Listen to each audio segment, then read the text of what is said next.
2024 সালের বর্ষসেরা দেশ হিসেবে বাংলাদেশকে নির্বাচন করেছে দ্য ইকোনমিস্ট। 19 ডিসেম্বর এ সংক্রান্ত প্রতিবেদন প্রকাশ করেছে গণমাধ্যমটি। সেরা ধনী, সবচেয়ে সুখী বা নৈতিকভাবে শ্রেষ্ঠ স্থানের অধিকারী এমন সব বিবেচনায় নয়, বরং গত 12 মাসে সবচেয়ে বেশি উন্নতি করেছে দেশটি।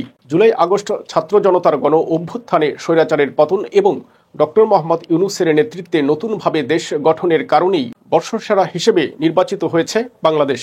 বাংলাদেশ সম্পর্কে দ্য ইকোনমিস্ট বলেছে, আমাদের বিজয়ী বাংলাদেশ। তারা এক স্বৈরশাসককে উৎখাত করেছে। গত আগস্টে ছাত্রদের নেতৃত্বে রাজপথের আন্দোলনে শেখ হাসিনাকে ক্ষমতাচ্যুত করা হয়। তিনি 17.5 কোটি মানুষের দেশটিকে 15 বছর ধরে শাসন করেন। দেশের স্বাধীনতার একজন নায়কের কন্যা হাসিনা একসময় দ্রুত অর্থনৈতিক প্রবৃদ্ধির নেতৃত্ব দিয়েছেন, কিন্তু পরে দমনপীড়ন শুরু করেন, নির্বাচনে জালিয়াতি করেন, বিরোধীদের কারাগারে ভরেন এবং আইনশৃঙ্খলা রক্ষাকারী বাহিনীকে বিক্ষোভকারীদের ওপর গুলি চালানোর নির্দেশ দেন।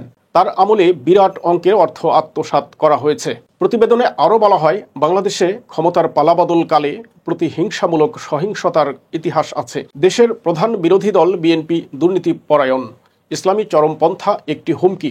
তবে এখন পর্যন্ত অন্তর্বর্তীকালীন পরিবর্তন আশাব্যঞ্জক। শান্তিতে নোবেলজয়ী অধ্যাপক মোহাম্মদ ইউনূসের নেতৃত্বে একটি অস্থায়ী সরকার গঠিত হয়েছে।